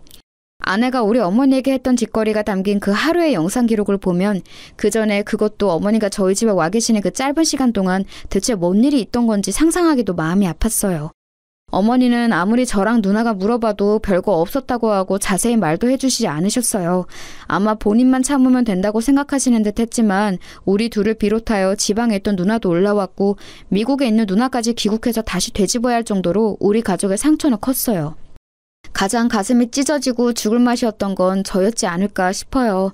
어머니를 제외하고 봤을 때요. 그간 알아왔던 천진난만하고 순한 아내의 모습과 달리 초반에 그렇게 지극정성을 다하는 듯 하더니만 성인이 되어 손 한 번 제대로 잡아본 적 없는 우리 어머니의 등짝을 너무 아무렇지 않게 밀치듯 했던 그 모습. 저는 눈을 감아도 그 장면이 계속 눈앞에서 되풀이되어 내내 고통을 받고 있거든요. 뭔가 약이라도 있어서 먹고 잊을 수 있는 게 있다면 저는 그 장면을 제일 지워내고 싶어요. 게다가 저와 아내 사이에는 몹쓸 놈의 정이란 게 있었고 심지어 가장 저를 괴롭게 하는 관문이었던 자식, 바로 아들 정민이가 있었어요. 머릿속으로 당연히 이혼은 정해져 있었지만 생떼 같은 가족과 별 거지 같은 꼴을 다 치르고 찢어져야 한다니 너무 괴로웠어요. 어머니는 이 부분에 대해 너무 힘들어하셨어요. 별일 아니었다고 했잖아. 좀 이따가 다른 친척네로 가려고 했는데 왜 이렇게 일을 크게 만들었어? 이게 다 내 잘못이다. 아픈 게 죄야. 몸이 성치 못해서 자식한테 패만 끼치고. 사실 어머니가 이런 말씀을 하실 정도로 연세가 많지도 그렇게 몸이 다 멍망이 된 것도 아닌데 억지로 참느라 자식한테 말을 못하시고 나중엔 이게 알려져 자식이 이혼을 하는 것에 더 상처를 받으시다니 너무너무 가혹하게 느껴지는 거예요. 와중에 아내는 이혼하게 되었음에도 이런 독한 말을 내뱉었어요. 당신이 이렇게 한 거 안 잊을 거야. 정민이? 정민이 못 줘. 내가 키울 거야. 정민이 절대 안 돼. 그리고 뭐 고소를 해? 당신이 뭘? 내가 뭘 잘못했는데? 나는 아픈 시어머니 잘 봉양한 죄밖에 없어. 우리 정민이는 안 줄 거야. 정민이 누가 다 키웠는데? 우리 엄마가 나 아플 때 끼고 키운 애야. 아무튼 안 돼.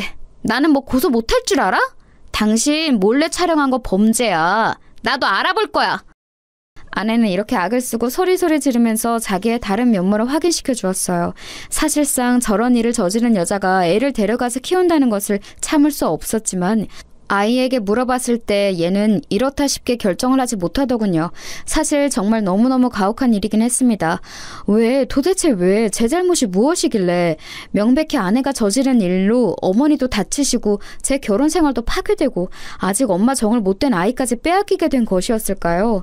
심지어 장모님은 동네에 온갖 욕을 퍼뜨리며 제가 바람을 피워서 이혼했다는 괴소문까지 퍼뜨리기 시작했어요. 찢어지게 가난한 본인네 집 형편에서 그나마 여유 있는 집에 시집간 막내딸내 기대어 매번 저렇게 왔다 갔다 본인은 호강에 겨우셨겠죠. 근데 이혼당해서 그 집을 나가야 하고 쫓겨나는 신세가 되었으니 아주 심술이 대단히 나셨나 봐요. 어차피 저는 집을 정리하고 그 동네로 옮길 예정이고 어머니 상태가 생각보다 많이 악화되셔서 더 신경 쓸 길이 없었어요. 이 무렵에 저는 정말 누가 뒤에서 제 등을 좀 잡아줬으면 좋겠다 싶을 정도로 아주 위태위태한 상태였어요. 어머니 영상을 본 것도 머릿속에 너무 뚜렷하고 살다 이렇게 기가 막힌 뒤통수를 맞아보는 것도 처음이었고요. 제가 이룬 가족도 붕괴되었고 매일 밤 퇴근해서 들어가며 보던 풍경과 아이 역시 다 잃게 되었으니까요. 게다가 스트레스가 꽤 심하셨는지 어머니는 얼마간 추가적인 치료를 더 많이 받게 되셨어요. 그동안 저도 회사에 휴가를 내고 한동안 정신과 치료를 받았어요.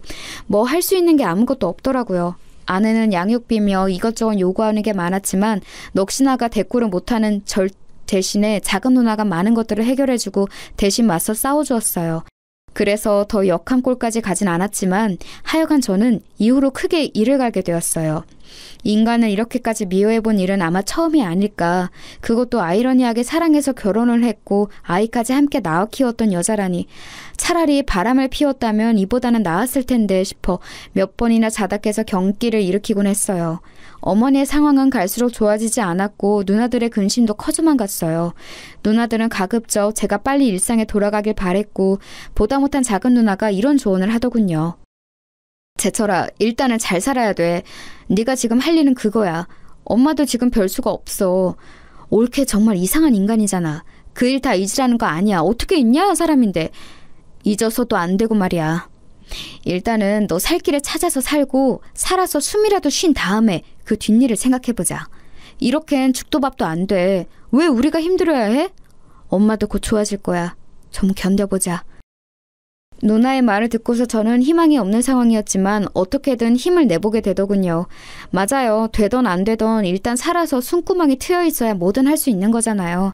저는 얼마 안 가서 다시 회사로 복귀했고 이혼 사실을 주변에 조금씩 알렸고 사유에 대해서 굳이 언급은 하지 않았어요. 괴로웠던 건 아이를 아내가 데려가서 키우는 것 때문에 제 쪽에 결함이 있는 걸로 생각하시더라고요. 저는 이런 시선 때문에 더더욱 제 아이를 갈망하게 되었고 가끔씩 아이와 마주하게 될 때마다 속으로 더 크게 다짐을 하게 되었어요. 어머니와 아들 사이에 이처럼 쓰린 상처를 남겨 아리게 만든 건 절대 그냥 넘어가진 않겠다고 말이에요.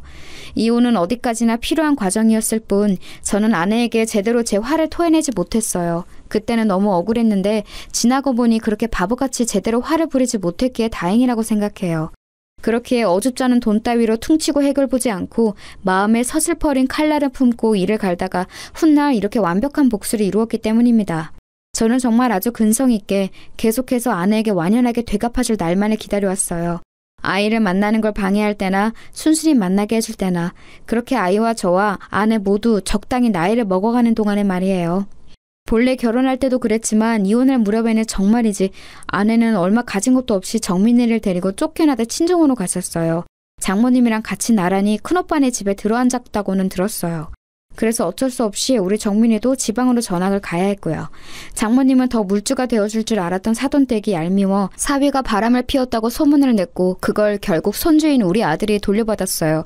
수군대는 사람들 때문에 어차피 이 지역에서 못 살게 되었고요. 전 중간에 몇 번이나 아들에게 사정을 물었어요. 지낼만해? 중학교는 어때? 엄마랑은 잘 지내고 있어? 친할머니가 너 많이 보고 싶어해. 이렇게 말하면 아들은 초반에는 이렇게 말을 했었어요. 엄마가 아빠네 가족 얘기하는 걸 싫어해. 다음 주부터는 너무 자주 안 만났으면 좋겠대. 나는 아빠랑 만나는 거 편한데 엄마랑 같이 있기 힘들어. 엄마 맨날 화만 내. 아들 얘기를 쭉 들어보니 역시 생활고가 만만치 않은 듯 했어요. 그러면서 뭐라고 애한테 화풀이를 해대는 건지 이상한 기대까지 하고 앉았더군요. 나 엄마가 좋은데 외삼촌이랑 외숙모는 싫어. 나랑 엄마가 여기 와서 사는 게 싫으신 것 같아. 사촌 형도 눈치 주고. 아, 외할머니는 나한테 여전히 잘해주지. 근데 엄마랑 맨날 싸우셔. 전에 삼촌이 엄마한테 생활비 얼마 내라고 해서 불같이 싸웠거든. 삼촌이 엄마한테 욕하고 장난 아니었어. 그래도 엄마는 나 공부시키려고 장난 아니야. 옛날에도 엄마가 욕심이 있긴 했잖아.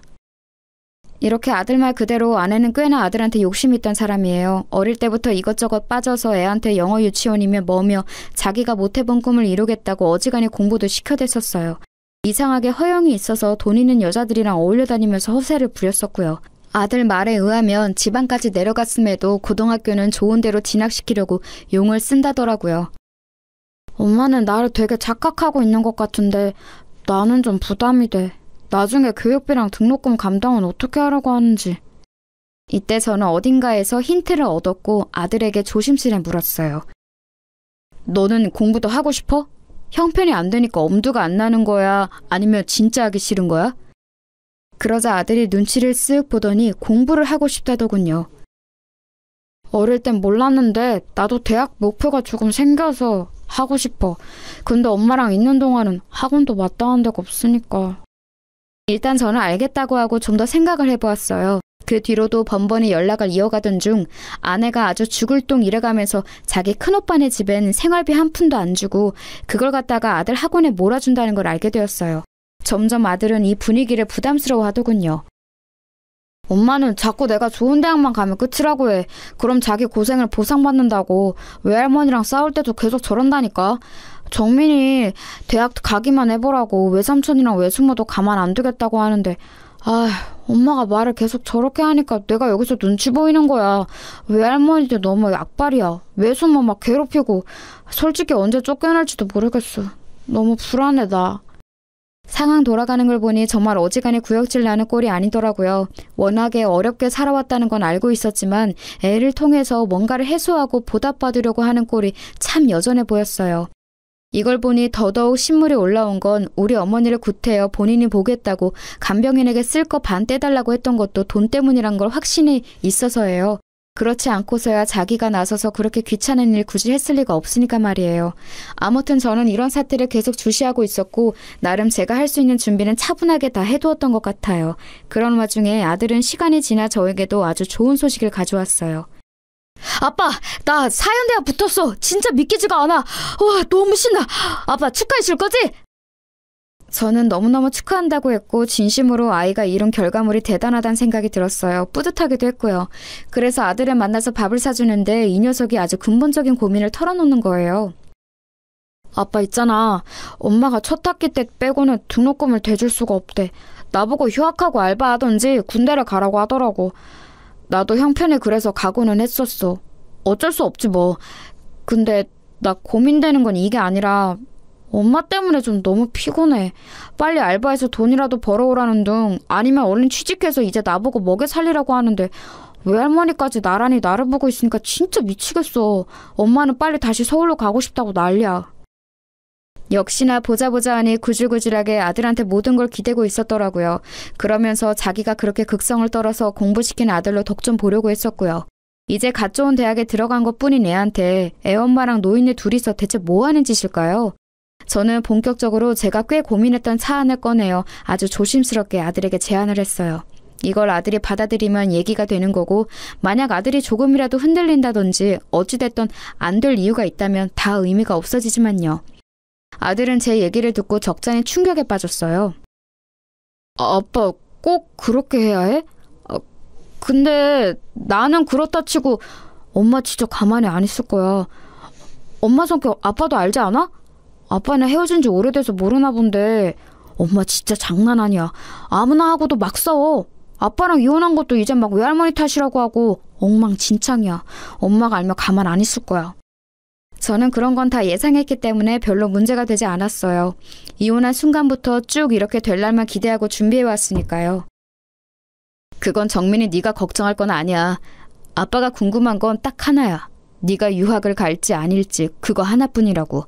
그렇게 할 거면 아빠 뜻에 따르고 아니면 엄마랑 계속 그렇게 지내면 돼. 저도 이렇게 얘기하면서 아들에게는 한편으로는 무거운 짐을 지운 것 같았지만 사실 이건 복수이면서도 당연한 명분이 되더라고요. 제 입장에서는 그렇게 아내가 독을 품고 자기 할 몫은 다 내팽겨 쳐가며 자기 남편의 어머니와 그 아들인 저에게 마구 상처를 주고 가학적인 짓을 했으니 이 부분을 꼭 되갚아주고 싶었어요. 아들로 인해 최악의 상황을 겪고 만신창이가 된 어머니 때문에 복수하고 싶어서라도 아내가 꼭 그 기분이 어떤지 비슷하게 체감이 될 꼴을 만들어주고 싶었답니다. 그래서 제가 생각했던 복수는 아내로부터 아들을 빼앗는다는 것이었어요. 그렇게 공들여 키운 이혼하고 쫓겨나서 별의별 수모를 당하고 찌질하게 살아가며 오직 자식 하나만 공부시켜놨는데 이 아들이 돈 따라서 눈앞에서 사라진다면 어떤 기분이 들까요? 제가 이렇게까지 마음을 먹게 된 건 단순히 어머니에게 그런 짓거리를 했기 때문이 아니에요. 어머니는 정말 저를 생각하는 마음 하나로 제 가정이 붕괴되지 않길 바라는 마음에 꾸역꾸역 참고 말을 안 하셨어요. 나중에 저의 이혼으로 인해 더 스트레스를 받고 충격과 우울증에 시달리셨고 계속해서 요양병원 신세를 지고 계십니다. 중간에 누나들은 몇 번이나 어머니가 잘못될까 마음을 줄였어요. 숨이 불어서 계속 우리 곁에 있어주는 것만으로도 감사한 마음이지만요. 저는 궁극적으로 우리 어머니를 저렇게 만들어버린 아내를 용서할 수 없어요. 아내가 가장 집착하고 눈이 돌아있는 것을 빼앗아 아내의 생활을 엉망으로 만들어버려야 제가 살겠거든요. 아무튼 아들은 제 제안을 듣고 많이 놀랐고 감당이 안 되는 듯 했지만 저는 차분하게 설명을 했어요. 아들에게는 복수가 아니라 아들이 놓인 환경상 이혼하고 경제적 여유가 있는 한쪽 부모의 입장에서 당연히 제가 할 수 있는 제안임을 이해시켰죠. 너도 알아들을 나이가 되었으니까 얘기하는 거야. 엄마가 그간 너를 고생해서 키운 건 인정한다. 하지만 이후의 생활은 어때? 좋을 거라고 상상이 되니? 그렇지 않잖아. 많이 힘들고 할머니와 엄마의 기대가 너무 버겁다며. 외숙모 삼촌에 새들어 사는 것도 하루 이틀 아니냐고. 아빠는 정민이 너가 공부를 더 할 수 있도록 지원해줄 생각이야. 유학 관련해서도 충분히 알아봤다. 그런데 한 가지 조건이 있어. 아들은 여기까지도 예상은 못한 듯 했어요. 보아하니 아내가 절대 자기 입으로 본인 잘못을 말했을 리가 없겠더군요. 아빠가 굳이 엄마와의 연락을 모두 끊어야 지원해줄 수 있다고 말한 건 이유가 있어서야. 친할머니가 아프신 건 엄마와의 관계 때문이란다. 네가 엄마랑 같이 있으면서 내 지원을 받으면 엄마는 그걸 좋게 받아들이지 않을 거야. 받긴 받겠지만 자기를 위해서 쓰겠지. 이런 얘기를 너한테 해서 미안하지만 아빠는 그런 상황이 된다면 너한테 오롯이 들어가는 게 아니라 외할머니와 엄마한테 넘어갈 돈을 지원해줄 수 없다. 그래서 너한테 다소 힘든 상황이겠지만 제안을 해보는 거야. 사실 진즉 아빠는 널 데려와서 키우려고 했어. 하지만 너가 엄마 손이 많이 필요해 보였고 엄마도 너를 못 놓았고 순전히 널 위한 배려로 엄마 곁에 둔 거야. 내 경제적인 도움이 필요하다면 아빠는 얼마든지 줄 수 있어. 하지만 엄마랑 연결되어 있으면 도와줄 자신이 없구나. 너는 어떻게 하고 싶어? 아들은 시간이 필요하다고 했고 저는 결정할 시간을 주었어요. 이 시간이 참으로 아들에게 무겁고 갑갑한 시간이었을 거란 건 알지만 어쩔 수 없어요. 우리 가족이라는 형태 안에서 한 번은 넘어야 했을 고비니까요.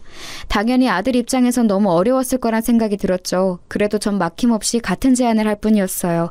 성인이 되어 자기 의사를 결정하게 되었고 한쪽 부모와의 삶이 많이 버겁다면 아이는 다른 선택을 할 수도 있는 거예요. 결국 제가 주었던 기한이 다 되어 아들에게 전화가 걸려왔어요. 이때는 저도 순간적으로 두근거리더군요. 아빠, 나 엄마랑도 좀 얘기를 해봤어. 엄마가 단번에 안 된다고 하더라. 아빠에게 안 꺼내고 그냥 유학 얘기만 했는데 엄마는 도저히 받아들일 수 없나 봐. 무슨 형편으로 가냐고 난리를 치고 호강 좀 받아보겠다고 다 키워놨더니 무슨 개똥 같은 소리냐고 하네. 그래서 저는 다시 되물었어요. 네 생각은 어떤데? 엄마의 의견은 그렇다 치고 네 생각도 확실하게 말을 해봐. 나는 내 마음으로는 유학을 가고 싶어. 상상도 못 해봤던, 꿈에서도 한 번도 안 그려봤던 그림이 유학이야. 근데 아빠한테 얘기를 들으니 정말 참을 수 없이 가고 싶어졌어. 저렇게 엄마가 반대하고 들어놓으니까 더더욱. 아들은 간절히 가고 싶어하는 게 느껴지더라고요. 저는 더 들어볼 것도 없다고 판단했어요. 그럼 된 거야. 너는 유학을 가면 돼. 뒷일은 아빠가 알아서 할 테니 신경 쓰지 말고 네가 간단히 생활할 짐들을 챙겨서 나와라. 이렇게 되어 아들은 짐을 챙겨서 서울에 있는 제 집으로 왔고요.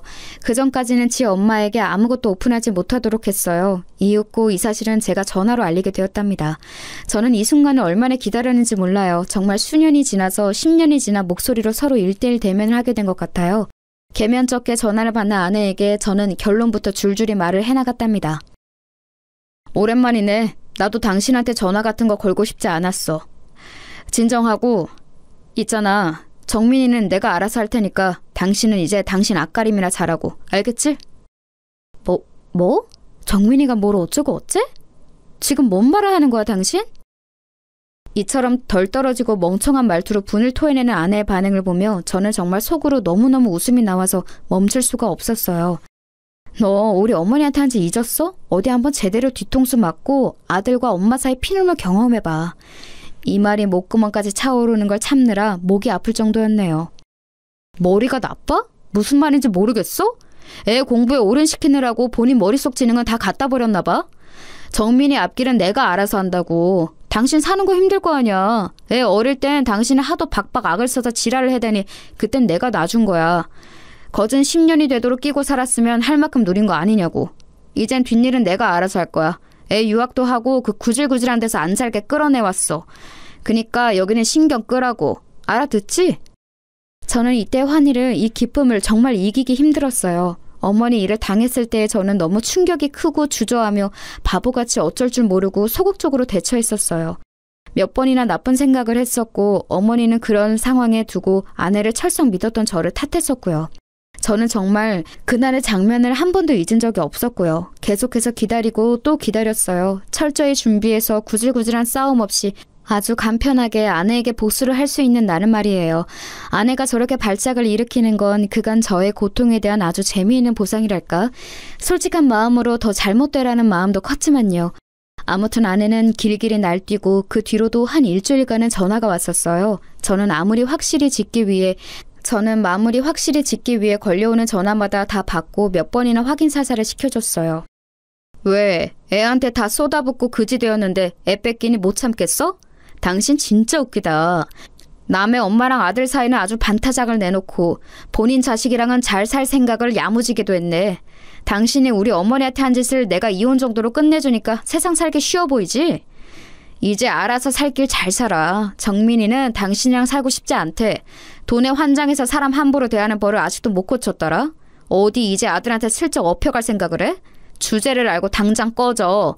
그 꼬라지 들어주는 건 더 이상 정민이한테 한 남기지 말라고 오늘까지만 해주는 배려야. 앞으로는 국물도 없으니까 전화하지 마라. 그 구질구질한 목소리 또 들려오면 난 더한 짓도 해줄 수 있어. 기대하는 게 좋을 거야. 이렇게 된 이후 저희 아들은 제가 준비해준 내용을 토대로 유학을 갔어요. 간지 이제 좀 되었기 때문에 본인도 적응을 하고 있고 원했던 공부를 할 수 있어서 만족하는 것 같더라고요. 아들에게는 이런 사정을 구구절절 말하진 않았고 얘 역시 꽤나 자기 엄마한테 지쳐 있었던 모양입니다. 본인이 나서서 한동안 엄마를 보고 싶지 않다고 하더군요. 아무튼 다 쉬어빠진 목소리로 장모님한테도 항의의 전화가 걸려오긴 했어요. 울면서 자기 딸을 용서해달라고 말이죠. 자네, 내가 사과할게. 내가 이렇게 죄 받겠네. 우리 딸한테서 정민이를 그렇게 데려가면 어떡하나. 아니, 이혼하고 쫓아낼 때도 아무것도 안 주지 않았나. 그럼 다 한풀이 한 거 아니야? 자네 어머니 돌아가신 것도 아니고 정정하시다며. 정민이 말로 할머니 멀쩡히 계시다고 병원에 입원해 계신다더만. 그만하면 노인네가 잘 살고 있는 거지. 뭐 그렇게 아직까지 한이 맺혀서 우리 경선이를 이렇게 괴롭혀. 자네도 그러면 죄받아. 이게 완전 사람 피 말려서 복수하는 것도 아니고 뭔가 대체. 그만하고 돈 갖고 사람 골리지 말고 정민이 얼른 경선이한테 보내주게. 걔 하나 대학 보내겠다고 생뼈를 깎아가며 아주 밤낮없이 일해서 공부시켰어. 어? 경선이 아주 알아 누워서 일어나지를 못해. 제발 좀 봐주게. 응? 하지만 장모님 뜻대로 제가 해드릴 리가 있나요? 전화 잘못 거셨다고 하고 끊어버렸습니다. 그리하여 저는 저대로의 삶을 살고 있고 아들과 연락을 매일 주고받으면서 살고 있어요. 저도 시간 날 때 출장 시기를 맞춰 같이 들어가서 만나기도 하고 아들과의 추억을 새롭게 만들어가는 중입니다. 어머니도 느지막이 정민이가 우리 쪽으로 온 걸 아시고 조금은 마음을 놓으신 듯해요. 말짱한 아들이 이혼하고 손주까지 처가로 넘어간 것 때문에 어머니는 마음에 우라가 엄청나셨거든요. 기나긴 시간을 지나 요 2, 3년이 저에게 있어서는 비로소 살아있는 듯한 느낌이 듭니다. 그리고 더 열심히 살아야겠다는 생각도 드네요. 너무나 주관적인 얘기고 분에 차이는 얘기라 듣기 다소 불편하실 수도 있겠습니다만 들어주셔서 감사합니다. 건강하세요.